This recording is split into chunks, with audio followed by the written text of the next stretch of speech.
Hey everybody, Jason Bermas here, and what you are about to watch is a interview I conducted with Johnny Vedmore about a month ago via the entire WEF global structure, the Global Young Leaders, and its origin story. Now, some of you may have actually watched the first half hour of this as it was available for free.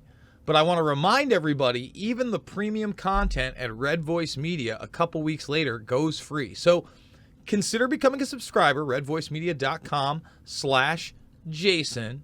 But if you missed it, this is a key interview that you should spread out there far and wide. Johnny Vedmore, you did a great job. This was a great interview, one of my favorites by far this year. These young global leaders that are being brought up are really being brought up through this thought process and ideology that is nothing more than scarcity. And it's artificial scarcity. It's not real scarcity, right? Same thing as planned obsolescence, only they might not be aware because they're not that bright. Some of them are very much aware. If you don't think a guy like Henry Kissinger knows what's going on for real, you're not paying attention. Henry Kissinger damn well knows what's going on for real. So, Johnny Vedmore should be joining us momentarily. Oh, there it is. Yep, I'm going to give him the, actually, he's got the link. He'll be fine. He'll jump in. While we're doing this, I want to read maybe the beginning of this article for the audience.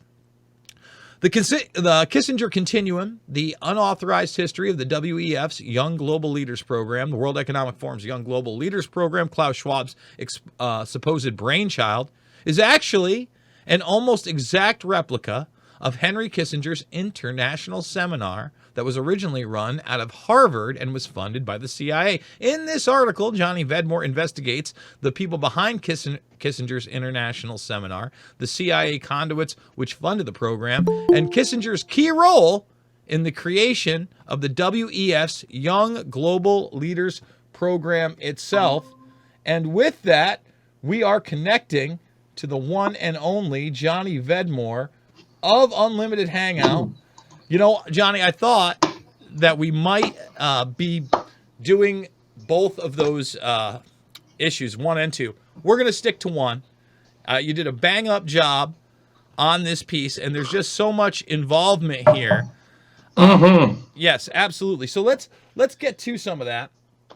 Let's talk about the fact that you came into this, a lot of people think they're going to be reading about Klaus Schwab, and they're going to be talking about all these global leaders. That's really at the end, because the genesis of this program is post-World War II, as much of the modern-day media, military, industrial complex, and these kind of roundtable groups and institutes and think tanks come out of. And you talk about the fact that Harvard has been kind of set up as this CIA front for a lot of these agendas. And it was in the summer of the late 40s and early 50s where they saw a guy like Henry Kissinger, who was getting his bachelor in political science, I believe it was at the time.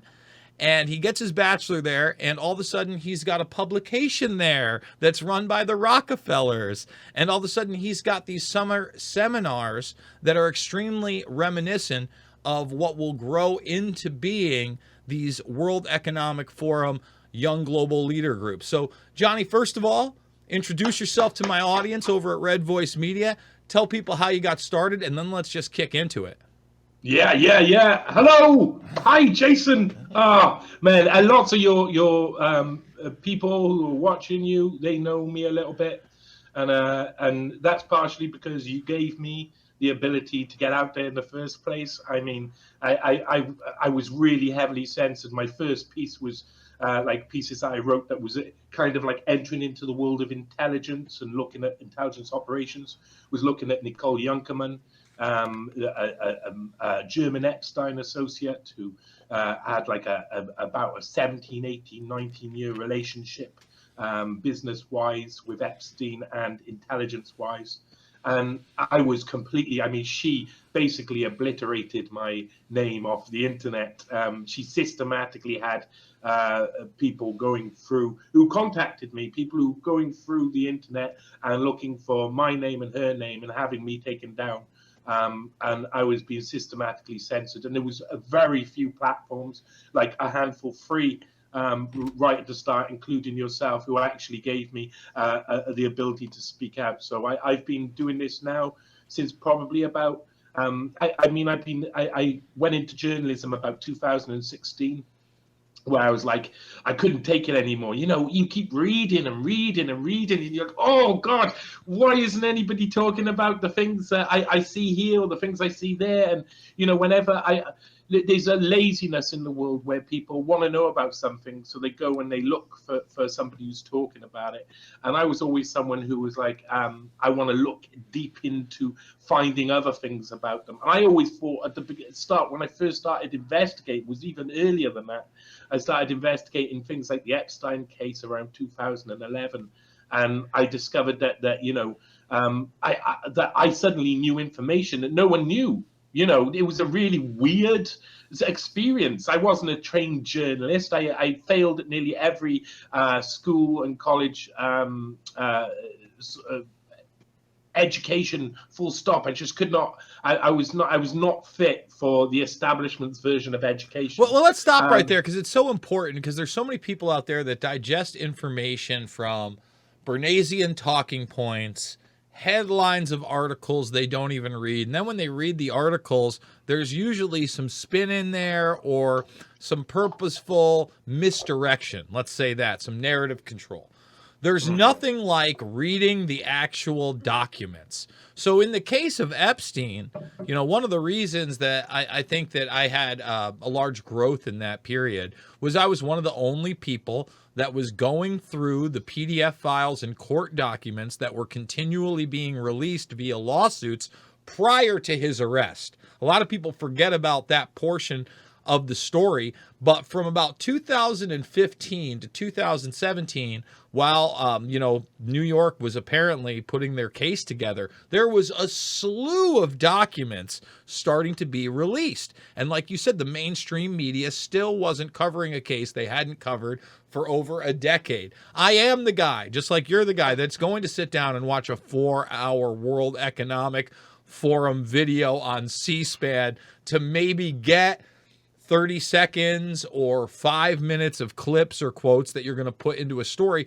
But it's so essential. You know, look at TruthStream Media and their recent King of the World documentary. Having to sit through Prince Charles talking to WEF on the 50. That's got to be tough. But at the same time, I'm glad they did it, because they were pointing out things that nobody else does. And you guys over at Unlimited Hangout are like champions of that. You're top tier, and this article proves it. So let's start, I guess, with why you chose that time period of the late 40s and early 50s to really emphasize in the first half of your article, because we also kind of get into not only the CIA and the coup d'etats that they're carrying out in the Middle East, but how there was this wedge issue via the creation of Israel that sets up a state for perpetual war, and basically a system in which you could bounce in and out of at almost any given moment.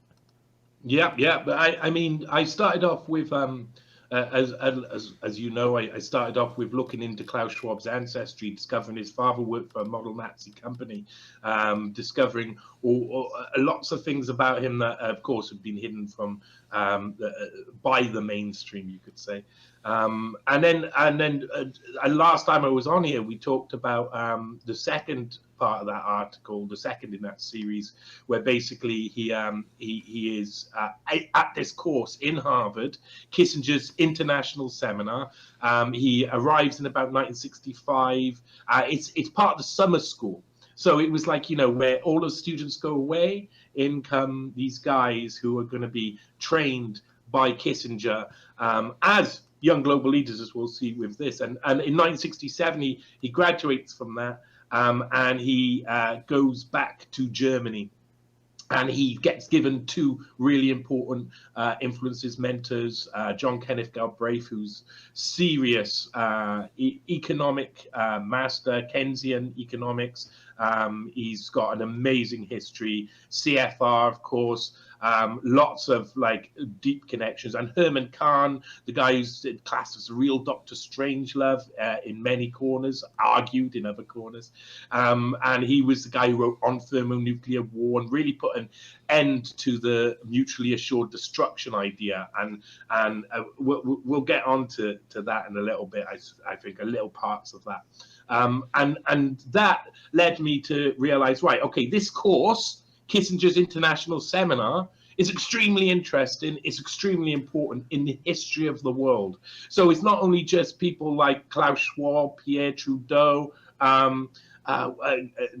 D'Estaing, who is a French president later on, who go through this course. There's lots of different people who go through this course, and this course was set up by some really interesting people. So I went back. I said, "There's like information there that really needs to be sifted through. I really need to look at that course in full." And so I go back. I went back, and in this article, I went back to 1950 and the graduation of Kissinger first. And Kissinger graduates, as you say. He's seen as the next big thing by the people on the ground in Harvard. He has written the biggest dissertation in history, in Harvard's history. He's producing work after work after work, and he wants to go work for the FBI. And it's McGeorge Bundy, who's a really influential character too, who says, no, you should go work for the CFR.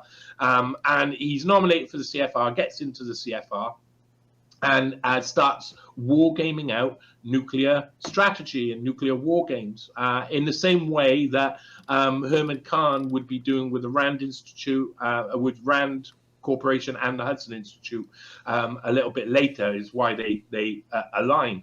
And my thought was, right, okay, so where did this course come from? Why did the international seminar get set up? Who's funding the international seminar? Because as I revealed in the second piece, in 1967, it was reported by the New York Times and Harvard Crimson themselves that the Kissinger's International Seminar was funded by at least 3 CIA conduits. In 1967, they admitted, I know, it's just mind-blowing, they admitted that between 1960 and 1966, they don't tell you the funding between 1950 and 1960, because that's serious funding. That's still hidden. That's still a hidden history. But they show that it's funded by the American Friends of the Middle East, by the Farfield Foundation, and by the Asian Foundation. And these guys are all CIA conduits. These are just, I mean, it's just unbelievable. When I found out that information, I was like, wow, that's amazing. So who are these guys? Who are these guys was my question. And I went back through the history of the American Friends of the Middle East. And it is astounding, because the person who's really heading up the American Friends of the Middle East is a man called Kermit Roosevelt. Let me stop you, because before we even get to Kermit, because that's going to be a huge part. That's where we're going to get into the Dulles brothers, what the American Friends of the Middle East really is. And, you know, again, it's kind of this CIA conduit group for relations with those that they've alienated via this Israeli-Palestinian conflict that brings Israel in, I guess Israeli, you could say Jewish conflict at the time, or Zionist conflict at the time. That's the way it was being positioned in the media. Before we get there, and I think it's important to talk about the fact that Kissinger, you know, post-1950, I believe it's in 1951, he actually starts a publication over at Harvard, and that's Rockefeller funded. And a lot of this is that globalist Rockefeller ideology starting to come into fruition through these back networks, if you will. It's always hard to know where to start with this, because they're so interconnected. Those two things are so interconnected. In 1950, Henry Kissinger, he wants to go work for the FBI. He gets given nominated to the CFR, but also William Yandel Elliott, who's one of the biggest grandees in American history that nobody's heard about, advisor to 6 different presidents, a weird-looking fella indeed, a really weird-looking fella, and he's Kissinger's mentor. He's one of, along with Fritz Kramer and some other people, he's one of Kissinger's main mentors. He's one of the most important people in his history, and Kissinger even notes in documents to William Yandel Elliott that, everybody says this is Kissinger's international seminar, but we both know the real truth, because it was really Yandel Elliott's international seminar. This was his brainchild, and he saw Kissinger as the person to take this forward. And they needed, of course, support from it. And the magazine that you're talking about is a publication that came up quarterly that ran alongside Kissinger's international seminar, and that was called Confluence. And Confluence magazine ran till about the late 60s, until really the CIA got shown as being the people who were funding all this. And that was funded by the Rockefellers. And it's extraordinary, because when you actually read it, each episode, each publication, each copy edition is filled up with the same sort of speeches you would hear at Davos. There's the same sort of people who are coming forward. And what you realize is Kissinger's international seminar isn't just one thing. It actually is like a 3-phase program. So there's like a young global leaders aspect, but they realize they need to groom these young global leaders. And there's a reason why they need to groom. And that's the other side. That's the reason is that they know that they're going to start enacting coups in different parts of the areas where Soviet control is most likely to have influence. So let's stop right there for a second, because I think that's important. That's the segue right there, right? Yeah. So you're in this state post-World War II where the other world power is the Soviet Union. And I would say that the recruiting point for a lot of these people is you're fighting communism. And all of this is to fight communism. That's the big ideal set. We didn't just bring the Germans in Operation Paperclip style for nothing, guys. We got to fight the Ruskies. And it is in this idea that they're willing to do anything, and the OSS becomes the Central Intelligence Agency. They go to the well, very much so to the Harvard and Yale establishment for a lot of their acolytes. And while all this is happening, they say, wow, we're going to be coupping these nations. Who are we going to install?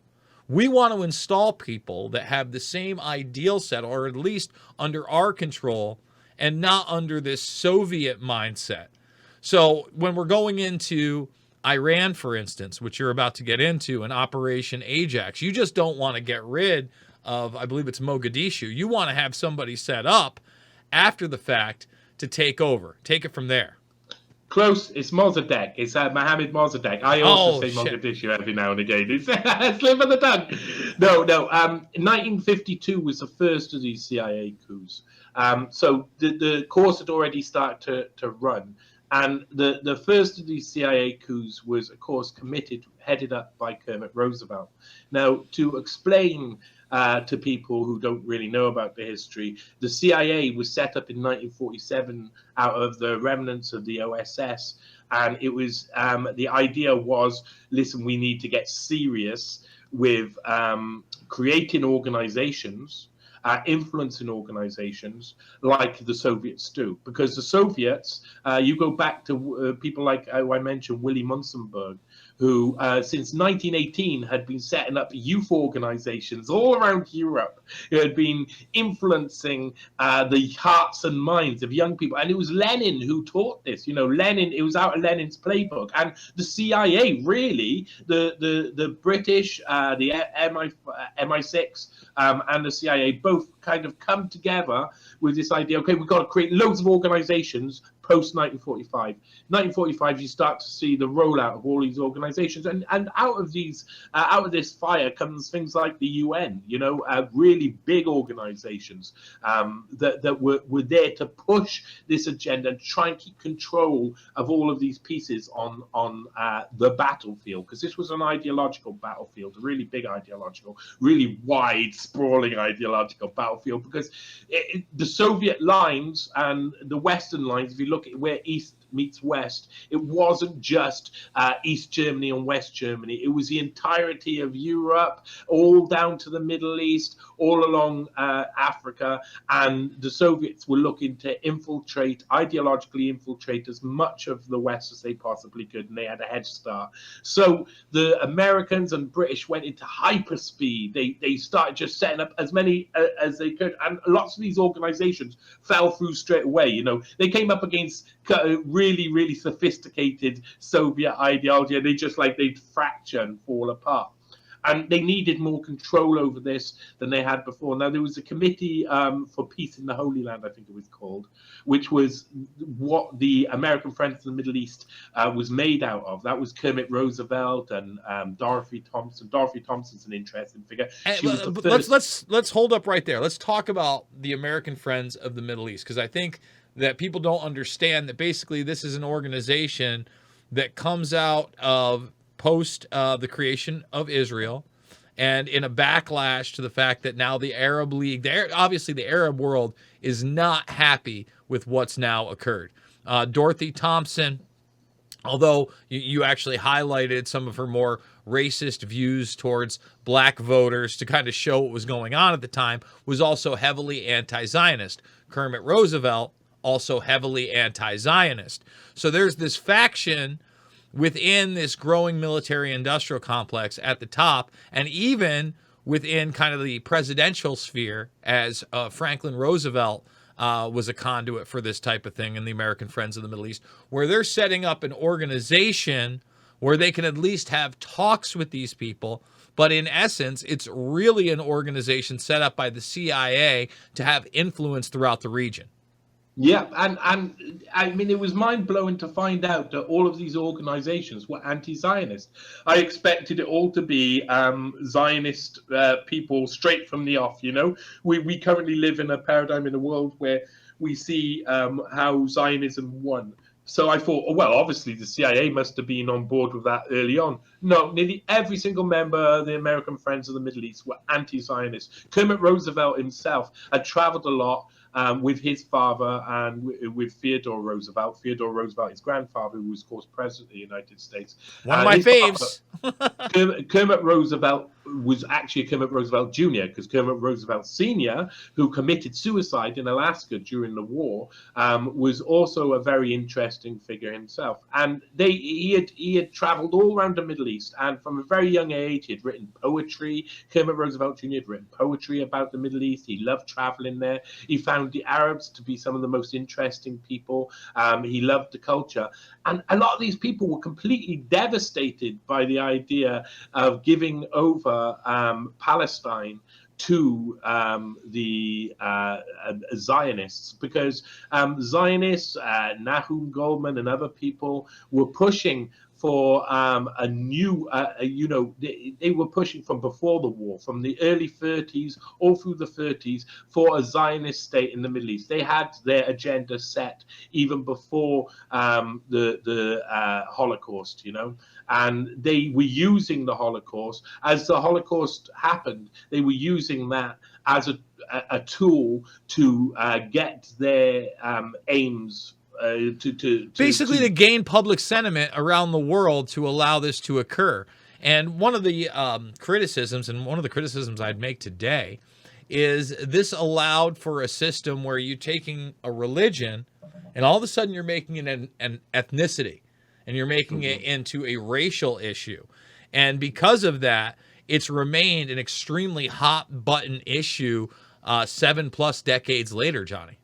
Yeah, and these guys argued. I mean, the American Friends of the Middle East argued openly, publicly, hard, all of them, from Dorothy Thompson, Virginia Gildersleeve, Harry Fosdick, Kermit Roosevelt, all the people at the top of this organization and all of the people within the CIA, really, were arguing against it. But eventually, Truman would recognize in the state of Israel, and of course 1947, 1948 would happen, and the Arabs would be pushed out.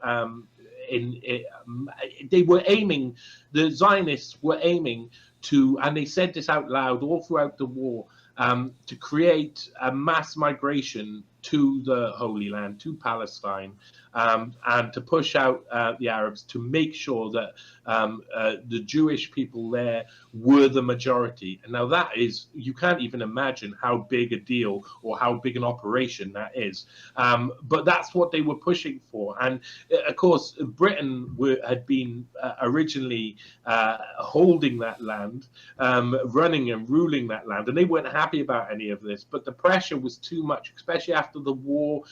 Colonial Britain was falling apart bit by bit. People were starting to ask questions about oppressors, people who were like Hitler taking over other people's countries. And and 1947 comes along, and all of these organizations start. But the American Friends of the Middle East was a really important invention.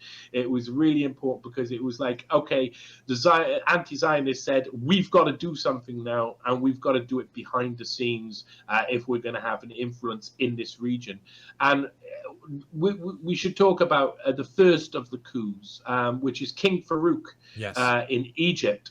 And King Farouk, it was called Operation Fat Fuck.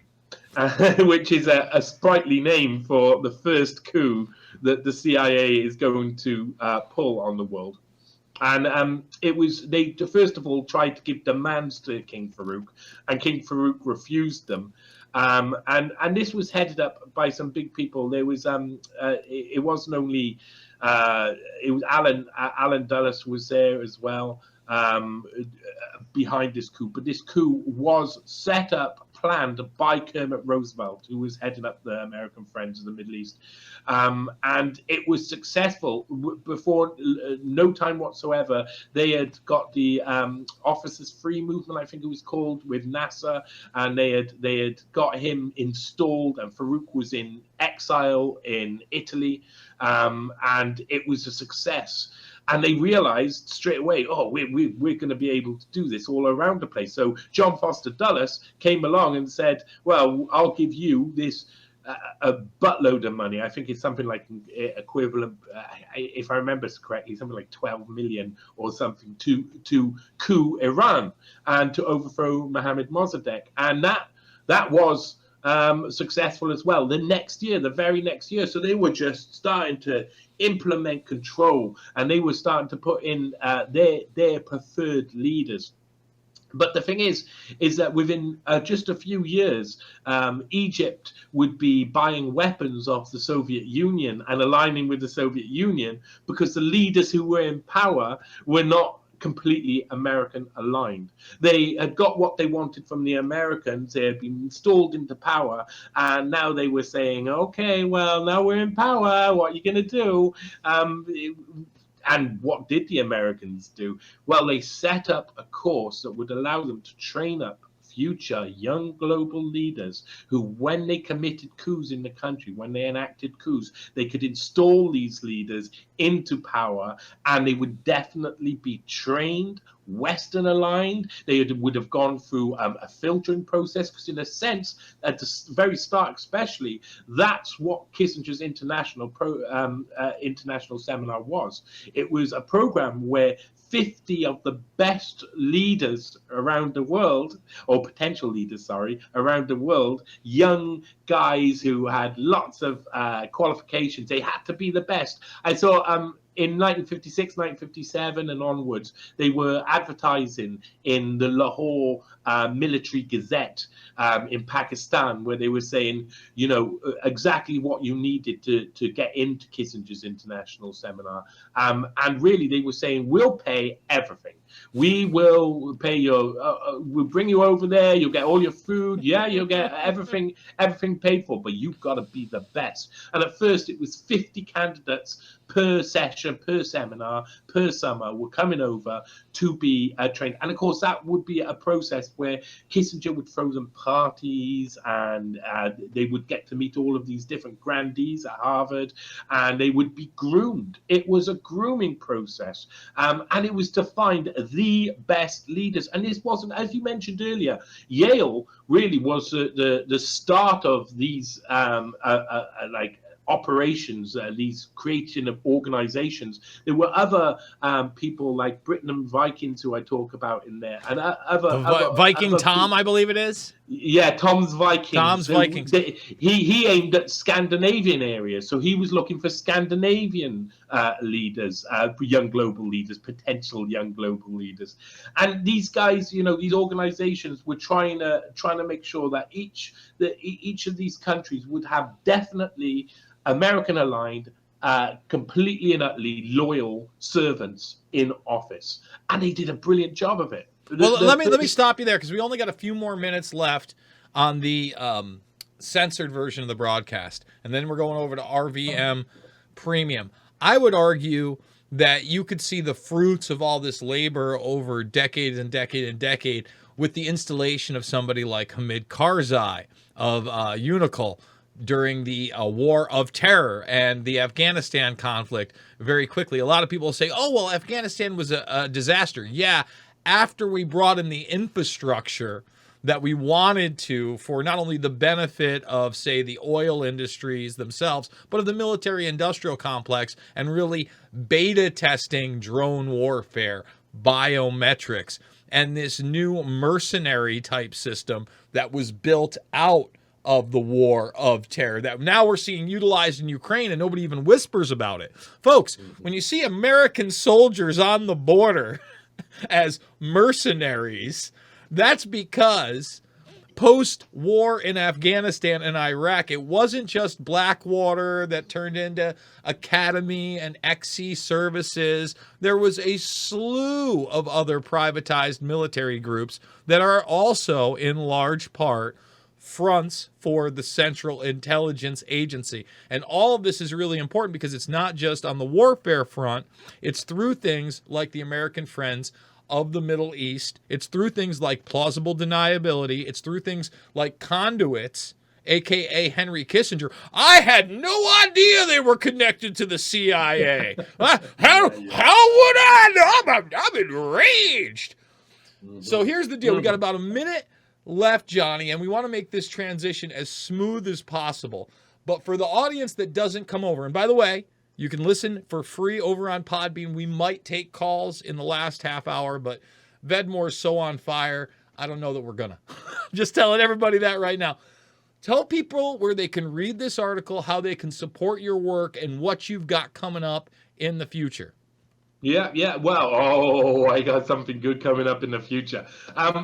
You can read the article over Unlimited Hangout. I have all my articles on johnnyvedmore.com, where you've got a drop-down menu, and you'll see nearly all of the most important articles there.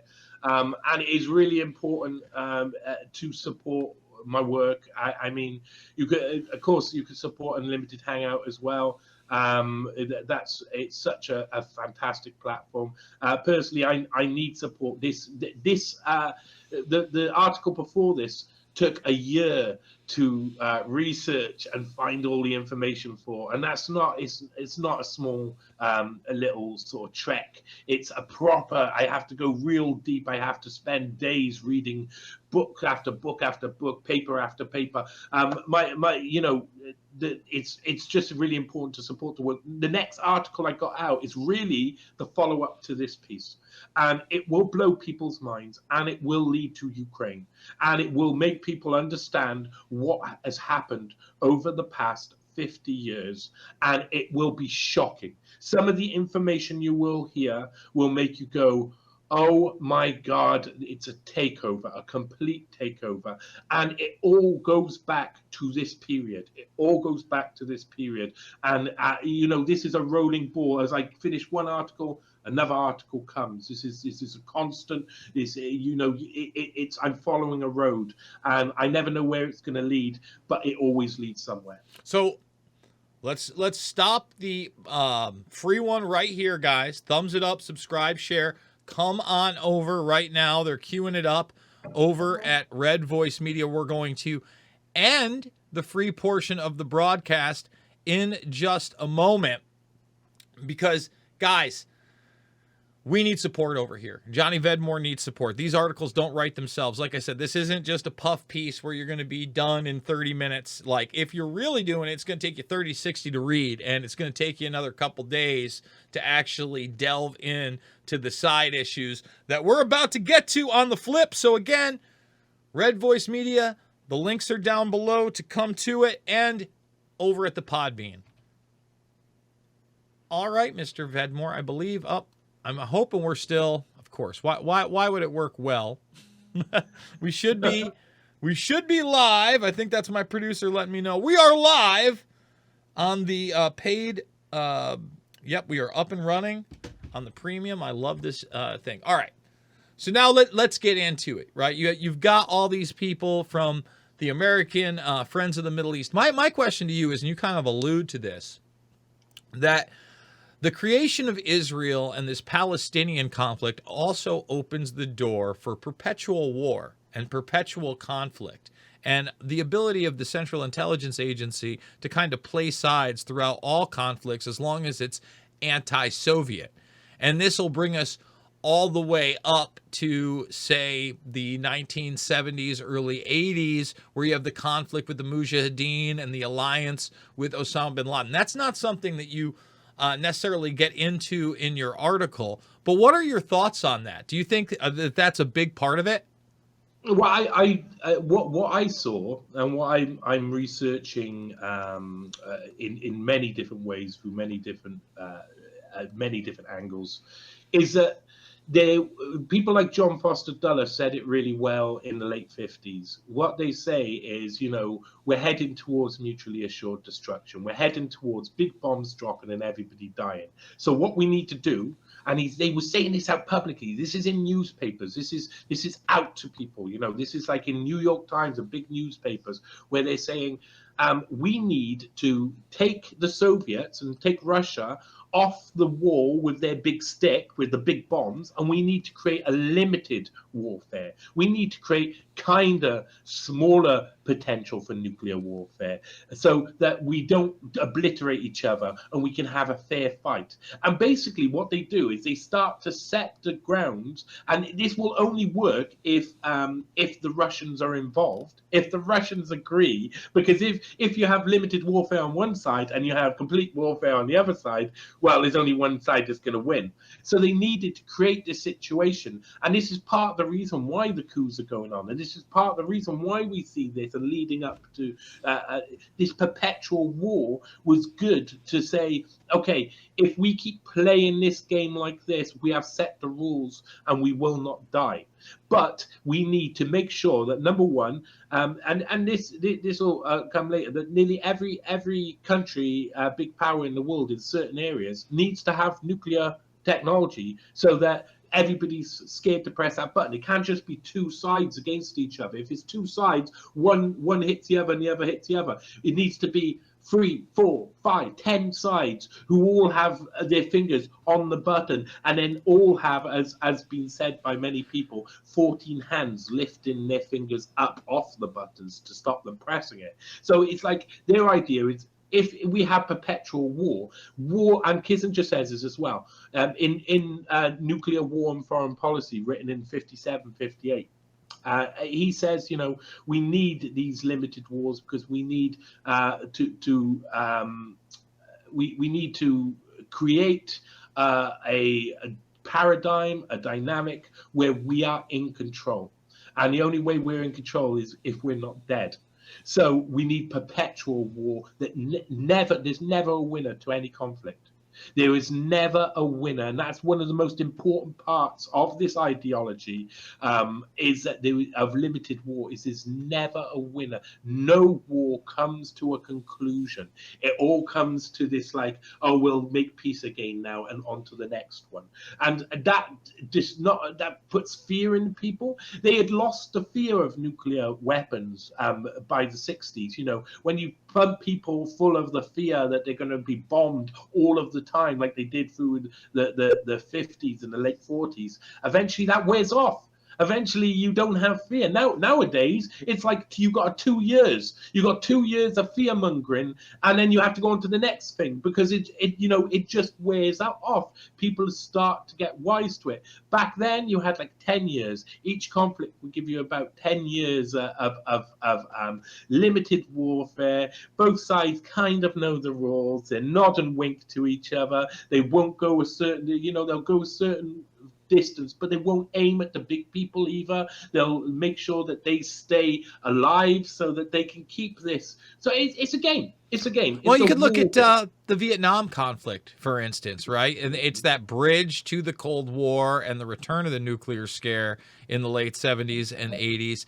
And, instead of the focus being on that world-ending technology, it's like, well, we can't let communism spread, or we could get to that point. At the end of that conflict, again, through these conflicts in the Middle East, you start to see the rise of that rhetoric once more. So let's bring it into modern times, really the second half of the article, where we've got the coups. The American Friends of the Middle East is now being exposed as this front group for the CIA. Kissinger's playing dumb, but his emails say otherwise. Kissinger himself has kind of been positioned as this conduit for globalism on multiple levels via David Rockefeller and, you said, the CFR, I would argue the Bilderberg Group, but especially the Nixon administration.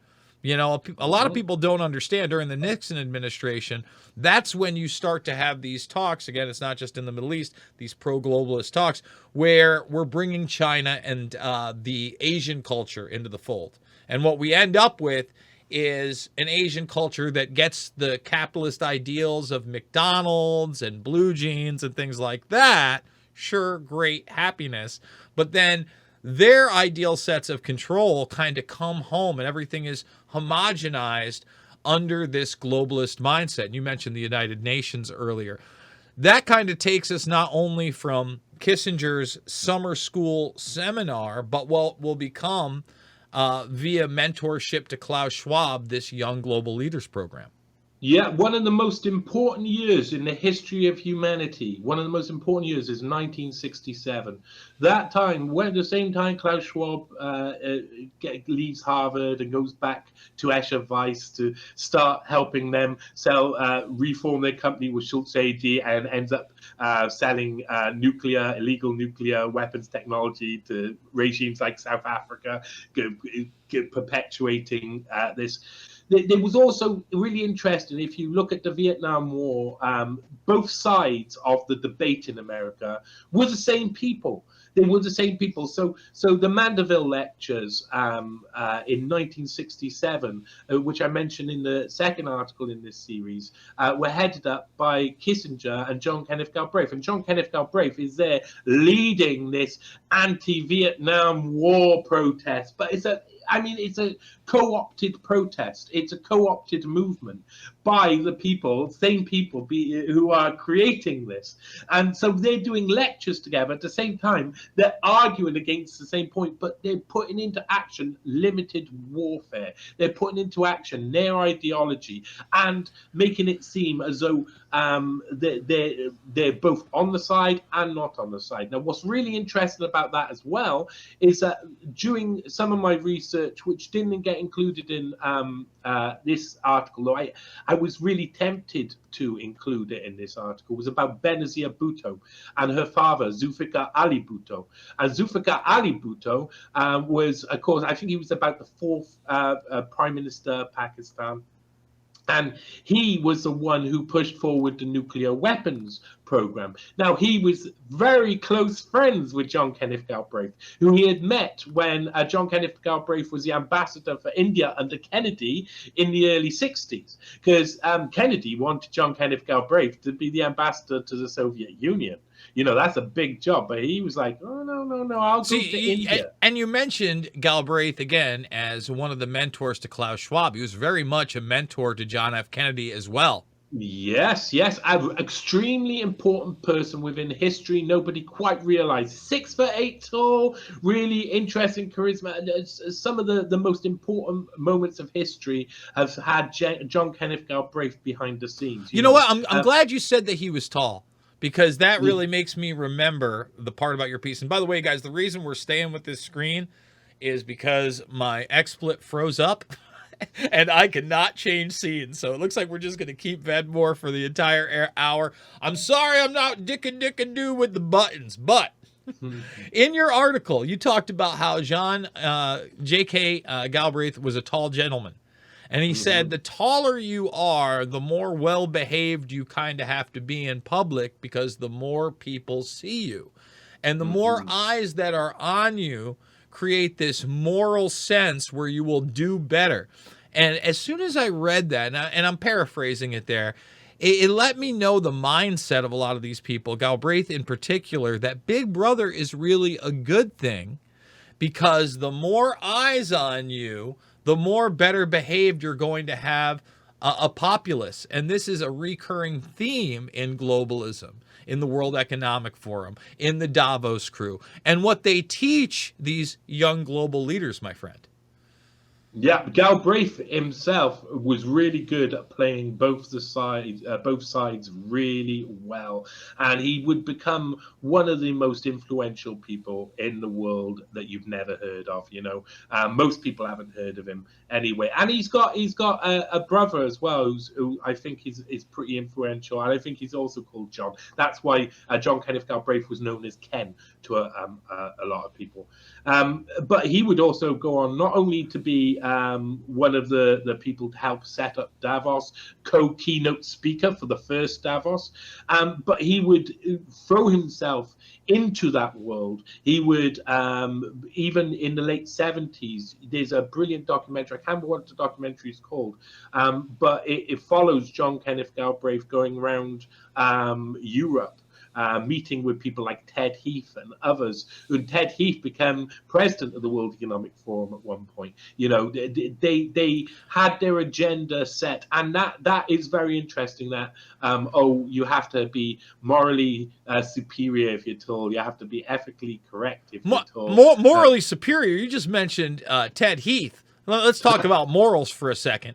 I mean, again, this is somebody that's made the prime minister. Let me repeat that, the prime minister, and then promoted via globalism on top of that. Well, there's some really, really horrid allegations about Ted Heath out there that supersede what David Icke was talking about in the late 90s, early 2000s. It took his death for a lot of this to come out, but this is a guy that might put Dennis Hassert to shame, in that Dennis Hassert was labeled a serial child molester. Let me repeat that. A serial child molester by a judge. And this shows you, I would say, the duality, right? And on one aspect of this, Galbraith is talking about morality and how we all need to be watched and how we're going to be better people for it.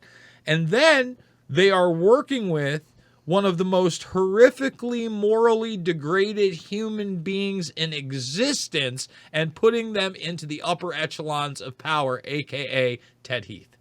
Yeah, I don't think there's any doubt that Ted Heath was a serial child molester. And the rumors that have come out about what his thing was, what his niche was, is that he used to sit there naked with children with a metal claw on his hand, and he used to touch the children and cry. That was his thing. He was a very sick puppy. You go back to the interesting one. You go back to where the IRA stuff in the UK really started kicking off in the early 70s, and with the mandate to take over control of Northern Ireland properly with the British Army and putting the British Army. That was all under Heath as well. A lot of the turmoil that happened in the 70s, energy crisis and stuff, were caused by Heath and left to the Wilson government to sort out. Heath was a completely disgusting character. He was really interesting that just before the war, literally just before the war, as Hitler's giving one of his most famous speeches, just a few rows along is a young Ted Heath watching him, and he claims that him and his the guy he was traveling around Europe with. Yeah, very much so. Had to smuggle themselves across Germany at the outbreak of war to get out of the country. But I think a lot of that is he was friends with everybody from Jimmy Savile. He was one of the people who brought Margaret Thatcher into politics. Ted Heath was someone who is just, morally and ethically right at the bottom, right in the gutter, completely horrible human being. And he's still, lots of people, lots of establishment folk worship him over there. And Galbraith was very close to him. And Galbraith used to play the sides like that. As I said, with the Vietnam War, he used to play the sides. Galbraith, in the second article in this series, stated that, he left the CFR eventually because the only question it raised was if you could be bothered to sit through the boring meetings that they had and listen. But all of that was him being able to, or trying to distance these organizations, wars and things from the actual power. He was part of the power, and he knew how to distance the power from the event. Let's talk about that, because I think that's really important. The CFR is really again, another conduit of these ideal sets, not only through their meetings that are in public, but then their backdoor meetings on top of it, and then their publications through Foreign Policy. I think that's their publication right there. But whenever you try to call them out on the fact that they are in all these different circles of power, they're just a think tank. They don't really control anything. And I highlighted the fact that Hillary Clinton years ago, well over a decade ago now, when the CFR moved their offices into D.C. and much closer to the political establishment, she literally said, well, now we're going to have to travel much less distance to find out what we should do and why we should be doing it. That speech is amazing. I mean, listening... She says things she shouldn't say out loud. She does it constantly throughout her career. But the CFR are really important. Thousands of members who are in massively important areas of power. Now, if we look at the Epstein case and the controlled the controlled detonation from 2017. It was a member of the CFR, Stan Pottinger's son. I can't remember his first name. Stan Pottinger, who Pottinger is part of the whole legal case, were representing the victims of Epstein. And I say victims with quotation marks because my research shows that some of these people were in line with these guys. One of them, who I won't mention the name until I've completely and utterly I'm ready to expose it. One of those very prominent victims was going out with Pottinger's son when he became the Deputy National Security Advisor under Trump in 2017. And that was the start of when the Epstein case started to be slowly manipulated into the way that we saw it envelop in 2019. And by the way, Epstein himself, supposedly a member of the CFR, as well as the Trilateral Commission, which is an even more consolidated group of power. Which you can say, you could say that they solved the Epstein situation in-house. That these guys knew what they needed to do and manipulated the case. Now, also, Pottinger and his boy, and this is recorded in all of the newspapers, it's public knowledge, they were trying to create it so that they would take 40% of every single one of the victims' payouts for the Epstein case before 2019, before the arrest of Jeffrey Epstein. They were already manipulating it so they could make money off all of the victims. And I got to say, my research, Whitney's books, One Nation Under Blackmail, she had me research certain parts of it. I mean, it was such a big effort. She was a trooper. I nearly killed her to write those books. I really mean it. That she had to put her life and soul into it. And for me, I had to look at certain parts, and one of the parts were the victims.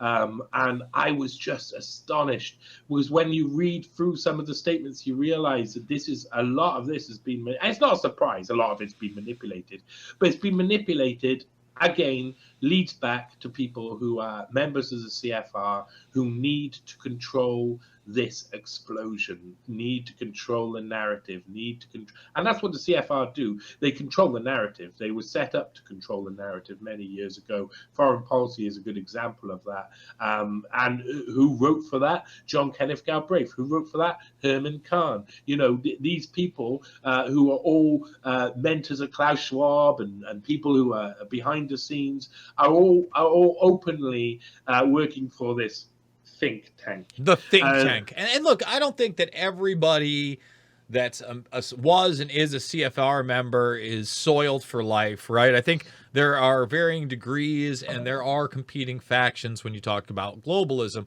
I would also state that certain people are in these programs, even the Global Leaders program, and maybe they reject it. I don't necessarily think that they go on to always be controlled opposition. I want to believe, for instance, that Tulsi Gabbard has a good soul and she's trying to get away from her past globalist ties that may have not been the best. I think she's got a long way to go when we're talking about the war on terror and false flags in general, foreign policy in general, even torture in general. But she's much better than the establishment that they're pushing now. Let's bring it into now this Young Global Leaders program and where that comes into play, really to bring in some of the westernized leaders that you'll see in the UK and Britain. You mentioned, for instance, Tony Blair, and then the person that comes in after him, Gordon Brown. You talk about other big names like Angela Merkel, obviously. Well, let's discuss when that comes into fruition via Davos. Okay, well, I mean, it's really an intriguing moment in history, isn't it? It's the fall of the Berlin Wall. You got the end of the East versus West dynamic. And the establishment are crapping themselves, really, when this happens, when the fall is so, because they have to now do stuff. And the fact is there's lots of organizations being set up all around the world by these people to try and manipulate this for when it happens. They had been setting up for years, going back to, of course, Kissinger's International Seminar and beyond. These organizations had been set up, and the World Economic Forum had risen, to be the leading globalist. It was around that time that they changed their name from the European Management Forum, originally the European Management Symposium, to the World Economic Forum. So they changed from being European to suddenly world. So they show their face as being globalist, because that's what really it was set up to do anyway. And so Klaus Schwab and a lot, in 1992, they get on the plane, not to Davos, but to Ukraine, because that's where they held the World Economic Forum that year. It was a very special time. You've got at the same time as they're creating, in 1992, that's when they're creating the first iteration of the Young Global Leaders Project. That's the Global Leaders for Tomorrow. And at the same time, the foremost Russian Patriot program, which it has only 3 members. 2 of them are called Alexander something, and the other's called Vladimir Putin. And that's run at the same time in 1992. 1992 is when Putin first meets Schwab, apparently, or recorded, is the first recorded meeting of them. And so this is a time where there's much change, and it's like, here, we got to do everything that we've been promising for years and years. We finally beaten the enemy. Now we've got to make sure that we install our leaders in every single country on earth. So they create, to first run in 1993, the Global Leaders for Tomorrow program. And that first year is amazing. The people who are involved, Viktor Orban, you've got Angela Merkel, you've got Tony Blair, you've got Gordon Brown, of course, you've got Bill Gates in there, you've got Bronfman in there. Edgar Bronfman, who would end up being not only the head of the U.S. World Jewish Congress, but he would also father the Bronfman sisters, who hate to go back to the serial pedophile thing, but heavily involved in the Nexium scandal. All right, you've got one of them that basically funded all the lawyers, got a little slap on the wrist, and the other one's been in hiding.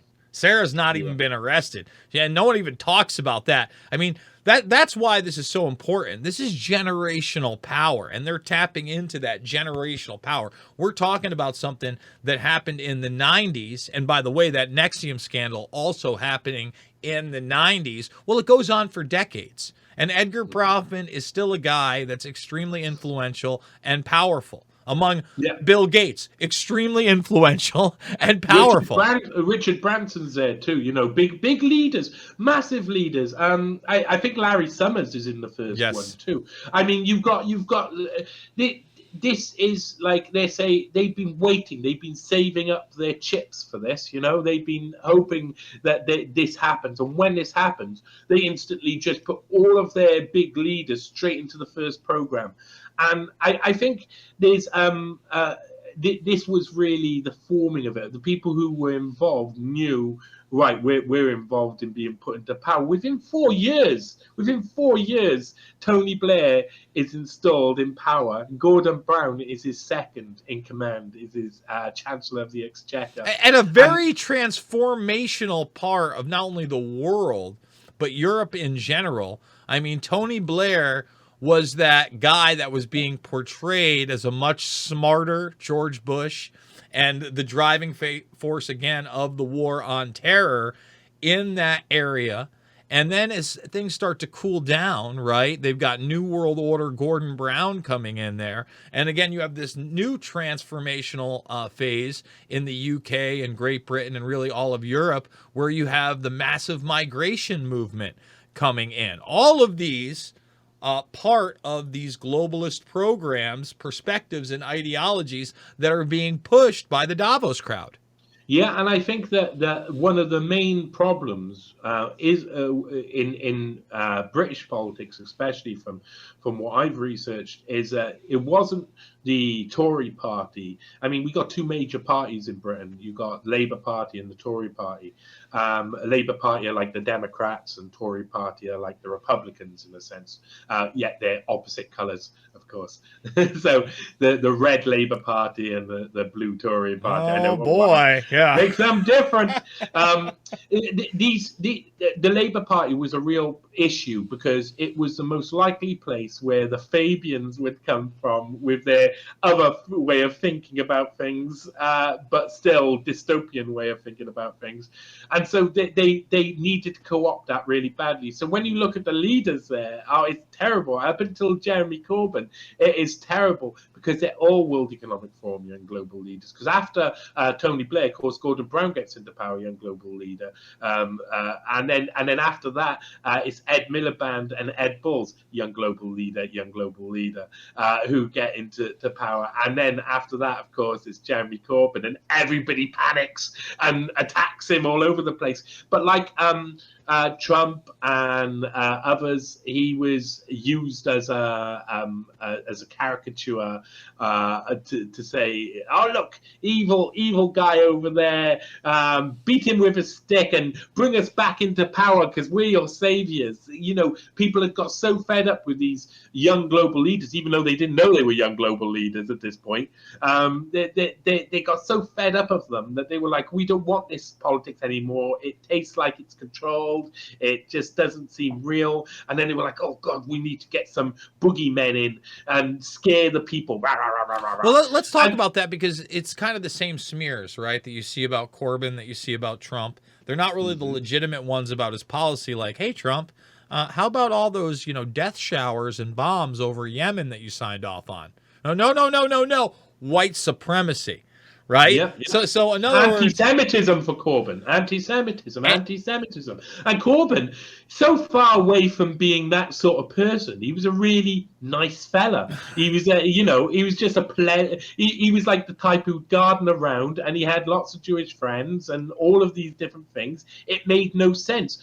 but the mainstream media can control that narrative. And what they, through my research from, I did an article about a year and a half ago, maybe 2 years ago, about Edelman PR, Richard Edelman being the right hand to Klaus Schwab at the World Economic Forum. And Edelman PR have basically control of 60 to 70% of all of the PR for all of the big politicians, companies, governments all around the world. They are the mainstream media. When Corbyn was, they were trying to bring down Corbyn, and the Corbyn coup was happening. Mm-hmm.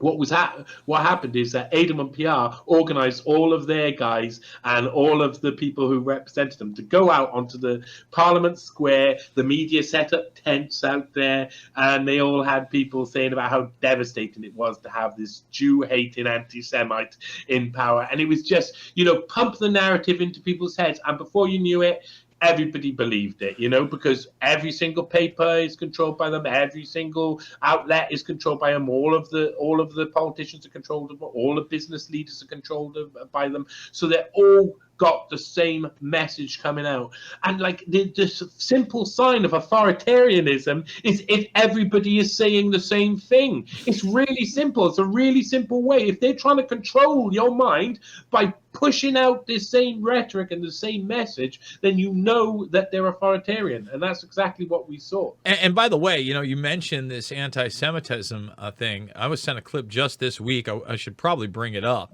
But because we don't have the cues and everything, I'll wait for another broadcast.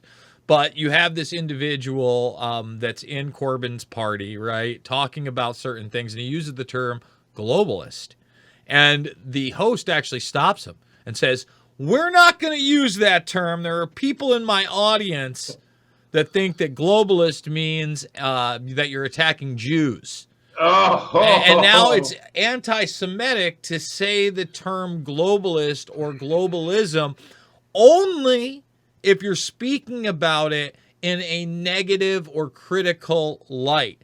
And I said, well, what am I supposed to call all these people that are espousing a global agenda under organizations that push global governance and economic reform?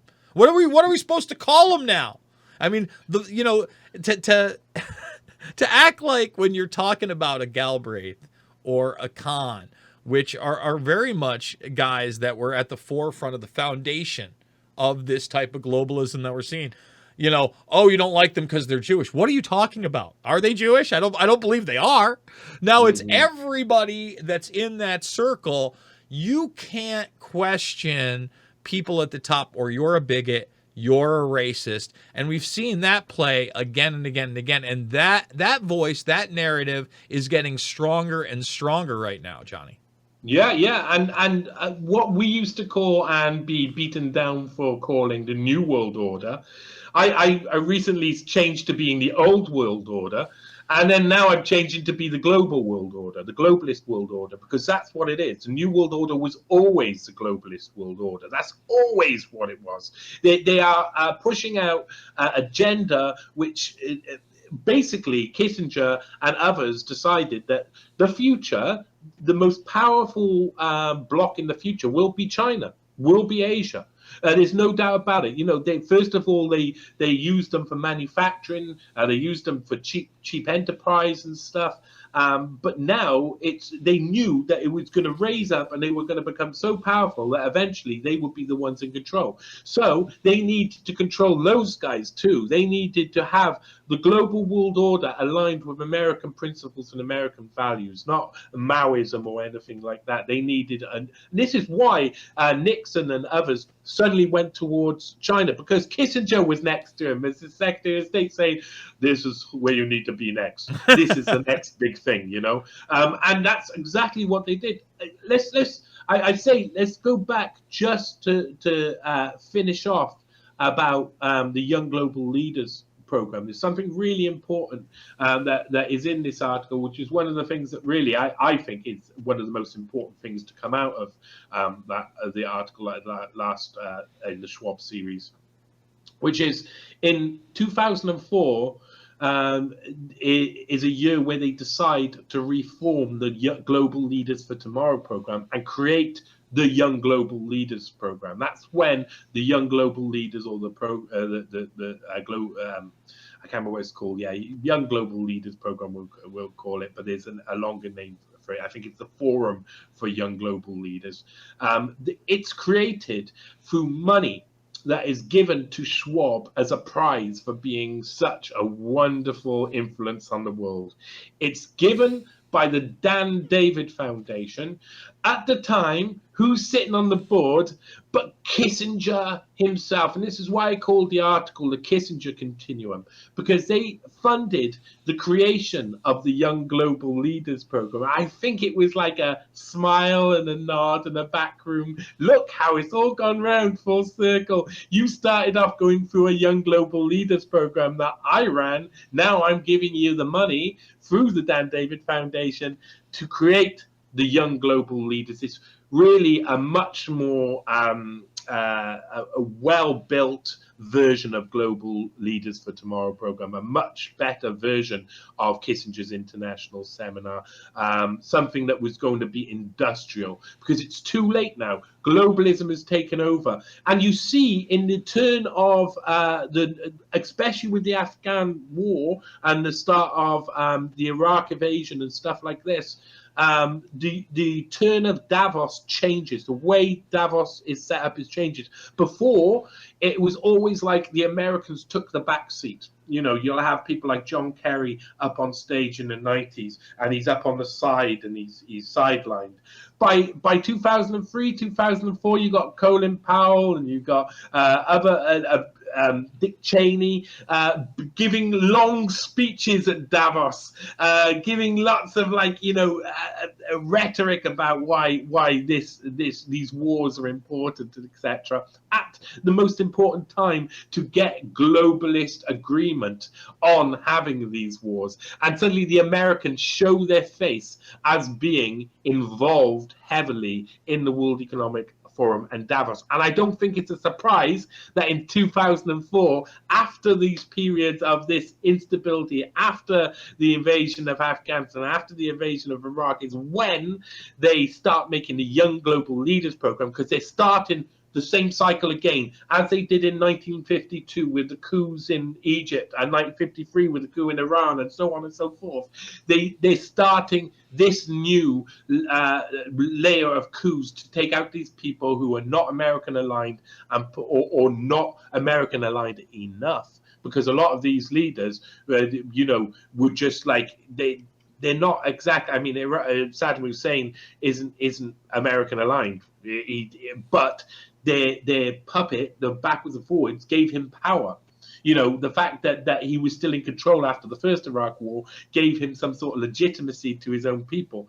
He needed to be taken out. He needed to be taken out, whatever. So this is the first time where you see the World Economic Forum showing themselves. I think at this point they know, okay, there's no hiding who we are now.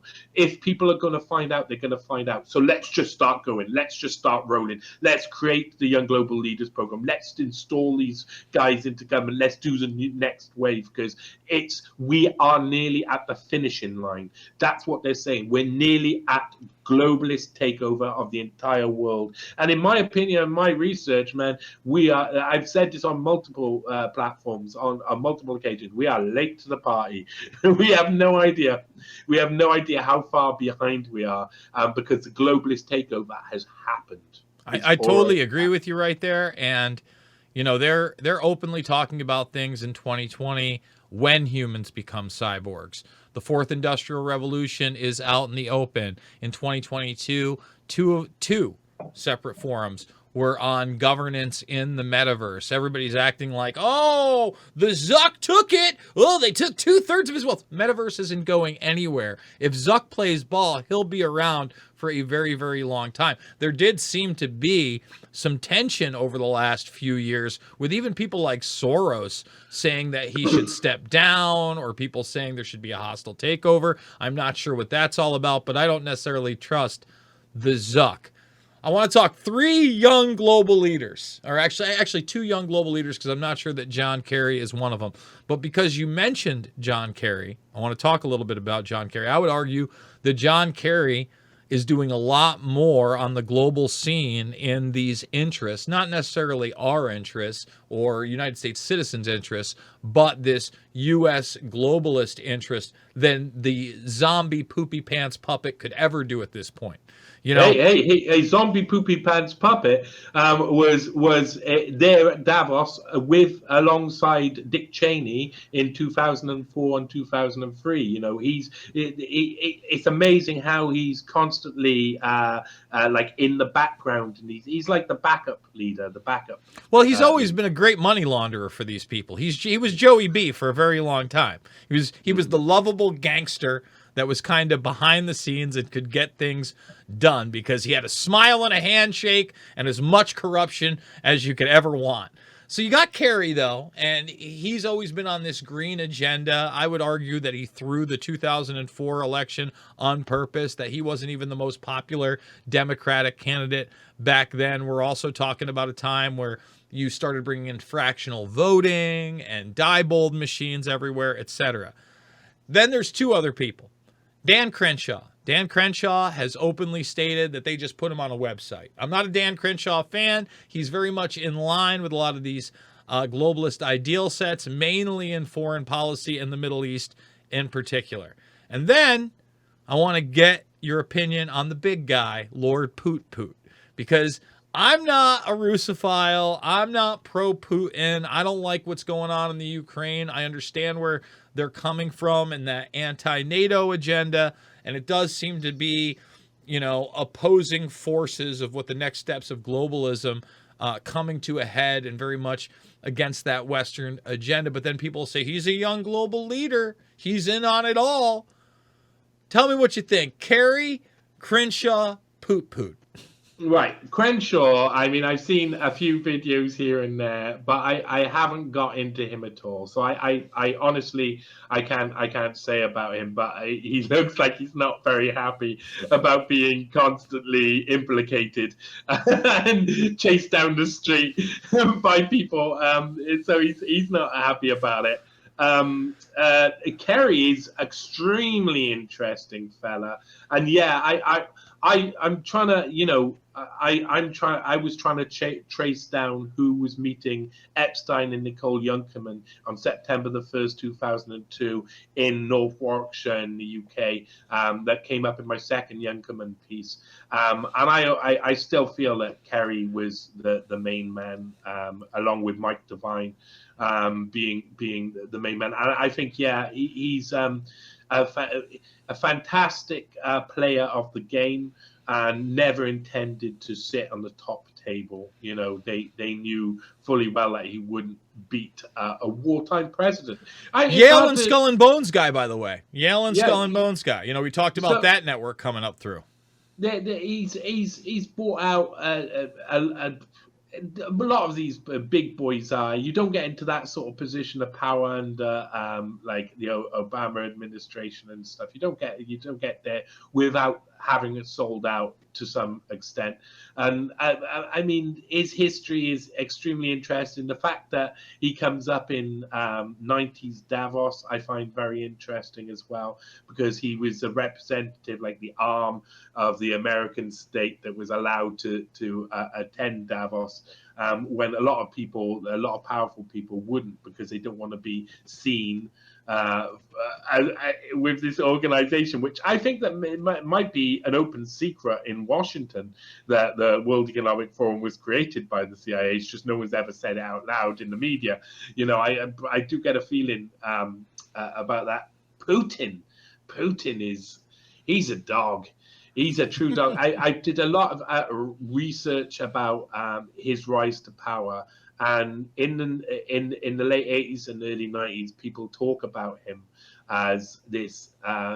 He's like Nosferatu in East Berlin. He's constantly walking around doing the most evil things, and almost like the biggest bogeyman you can possibly imagine, and selected for power when it comes up to, there's many people, including von Habsburg, who was the first co-keynote speaker of Davos, who warns about Putin in about 99, 2000. He warns about the presence of Putin and what and the stuff that he's done before, alludes to the fact that he was this terrible figure in East Berlin, this tyrant who would who was ordering the murders, etc., of people. And he rises to power through a government in St. Petersburg, like local government in St. Petersburg, but he's installed in that to make him look like he's rising to power. And then when Boris Yeltsin is going to step down, the person who gets in charge, gets put in charge, of course, is Putin. And it's like this. It's like Boris Yeltsin says, there you go, that's your new leader. It's decided. It's decided upon. This is the guy who's going to go forward. And then afterwards, it's a game. It's he's a fantastic frontman for what appears to be the Russian version of globalism, which is he's playing the same role Russia played during the Soviet years. And it's not a surprise. These people tend not to have any type of originality or imagination. So they tend to revert to the same paradigm of the past. Like I say about the nuclear war and stuff being basically 2022, when I'm just finishing the article on the second Schwab piece about Herman Kahn and Kissinger's influence on nuclear policy, suddenly I'm seeing the same talking points being reiterated on the news in 2022, and this cycle going round. And that's what I feel Putin is. He's this big boogeyman, scary guy, but they've also got a lot of leeway, because being the opposing figure to the West means that you're able to try and beat them at the game. So they are trying to put in CBDCs through Sberbank. The head of Sberbank, of course, one of the most important parts of the World Economic Forum. He's just there. He's all of these guys. I can't remember what his name is, but he comes up in the piece about Cyber Polygon, where Cyber Polygon, of course, that was run through the World Economic Forum and looking at different cyber attacks and potential for cyber attacks. A war game akin to the Event 201 war game that preceded the pandemic, where it was a COVID virus, it was a coronavirus from a pig and not a bat, in South America, not China.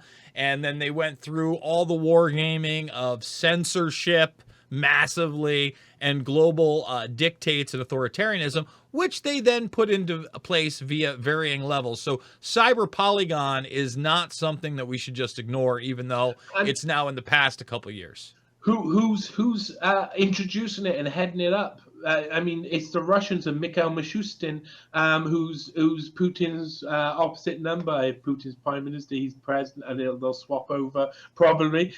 He was put into power in 2020, I believe, by Putin, who just said, "There you go. There's the next guy who's going to be in charge." And I think what they're doing is they're trying to unroll the same agenda. They all know, all of these big countries know, if we get our version of globalism out, if we get our version of central bank digital currencies out, if we get our versions of complete domination and control over the internet and the cyber realm, then we will be the ones in control, and we might be able to, that might be the structure that then gets put to the rest of the world, on the rest of the world, and that will give us extra power, extra influence, extra money, or whatever you'll call it, credits in the future. The Russians are trying to push ahead. You see this through the vaccines as well, through coronavirus. Instantly, what happens? The West to say, "Oh, we got Pfizer, we got Moderna," and then they're like, the Russians are like, "We got our own vaccine that we've just pulled out of our asshole." They do the same agenda. They commit to the same actions, and they commit the same crimes against their people as the West are doing. I hear some voices in the independent media who want Russia to be the best, and to be the nice guys. And I hear ones who want the West to be the nice guys. Not many, not many voices who think that. But you know, and then I see these people clashing, and they both seem to me like they're fooled by the same agenda, by the same people, that if you follow it back, the roots come from the same place. And it's all them trying to create this future tech world so that they can be on the top when it happens. Because, you know, one of the things I noticed recently, I was walking around Santiago, I was doing, I do police audits and stuff, and I decided to try one out in Chile, which was a bit worrying. Like, I ended up getting stoned and pelted by tramps and spat Lovely. on. I know, good old times.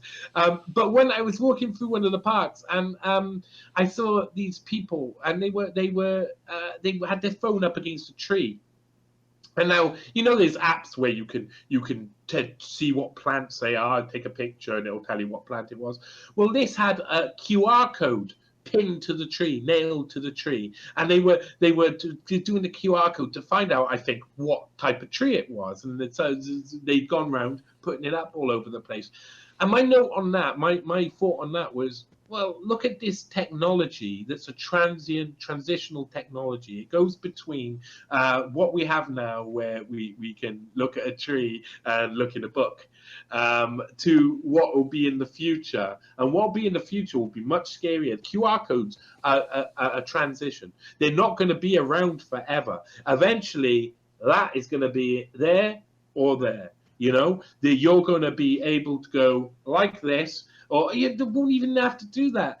They want to make it so that you'll be able to recognize a tree, and something inside an implant will tell you what that tree is, what, you know, give you that information, give you all the information that you're allowed to have, and definitely not the information you're not allowed to have. And that's so important, right? Because once you have these human brain interfaces, and that's why we talk about transhumanism all the time, you have to look at the past historical record on what technology has been allowed to empower humanity on a large scale and what technology has been allowed to enslave humanity on a large scale. And when you even look at information technology, especially with platforms such as YouTube that they try to say is for profit, doesn't turn a profit. What it does is controls the narrative on behalf of authoritative institutions, including the World Health Organization, which is the Davos crowd, which is the United Nations. They're interchangeable.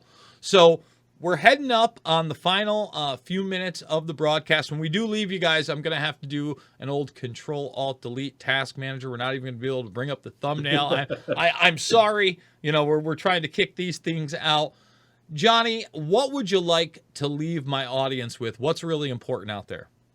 Well, one thought that comes to me when we just had that conversation, and a question I have for you: do you still have physical menus in restaurants over in America? Yes, but they try to push you into the QR code all the time.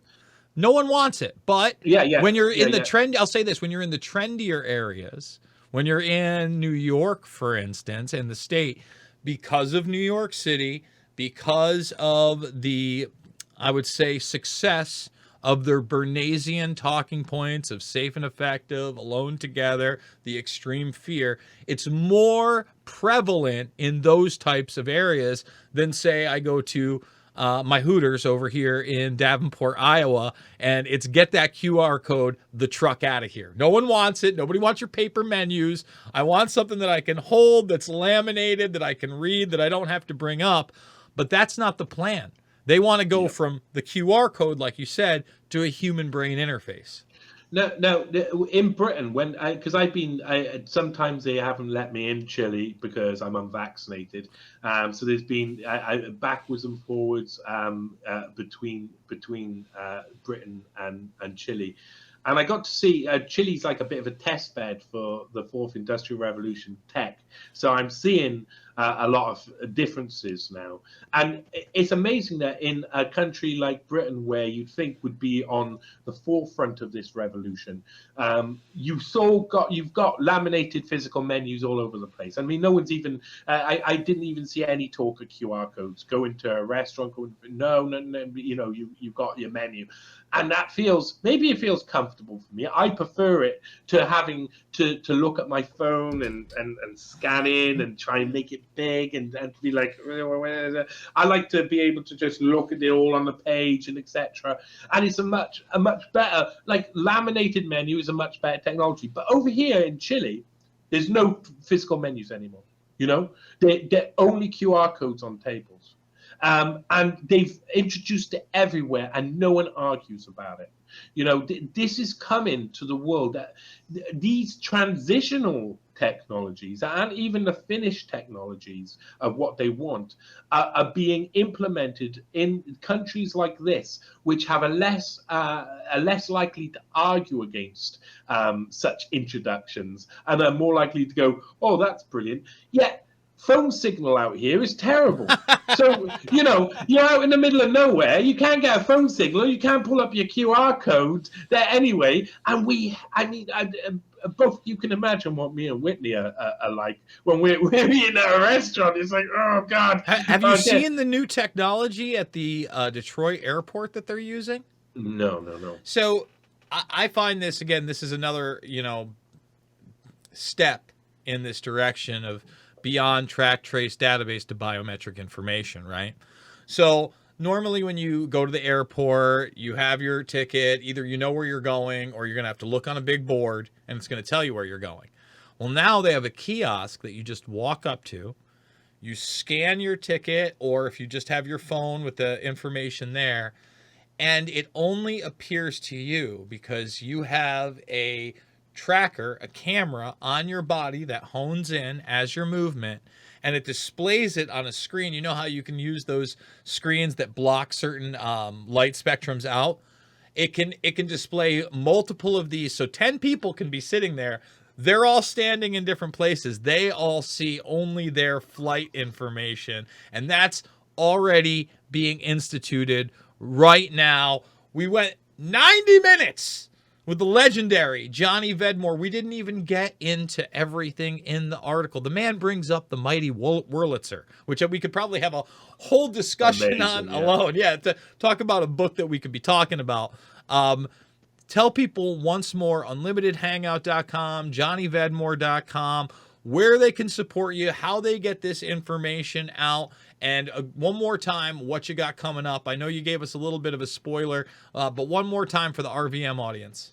Okay, well, you can also, as well as Unlimited Hangout, johnnyvedmore.com is a place to go support my work, but also Fungi Monkey, so Fungi monkey.com is like Stoned Ape type thing, is where you can find a lot of the media stuff, a lot of my interviews. This will go up there, etc. And it's a good place to support my work. I've just started also publishing articles on UK Column. The first one has come out, which shows the rise of Jeff Bezos isn't what you think it is. It was actually a hedge fund that kind of put him into power, Amazon, and of course one of the young global leaders. My next article is going to cause people to poop their pants, and if there's any article that's going to have me killed, it'll be this one. But look, Johnny, no one's dying. One day we're gonna meet in person. We're gonna clash the glasses together. We're gonna drink a brewski and hutch. There's gonna be a big steak on the table, or maybe some Hooters chicken wings. That is our time for now. Vedmore, he's going to come back. I promise you. We're going to try to get some more great guests. This one's going to be hard to top this week. Again, the links are down below. RVM Uncensored. Monday through Thursday, 8 to 10 a.m. Eastern. We're super early. Johnny, thank you so much for joining us. And folks, again, you can listen to all this on the Podbean, on the audio, so share the links there as well. Let's get this thing going. Let's get this podcasting thing out to as many people as possible. Mr. Vedmore, a pleasure as always.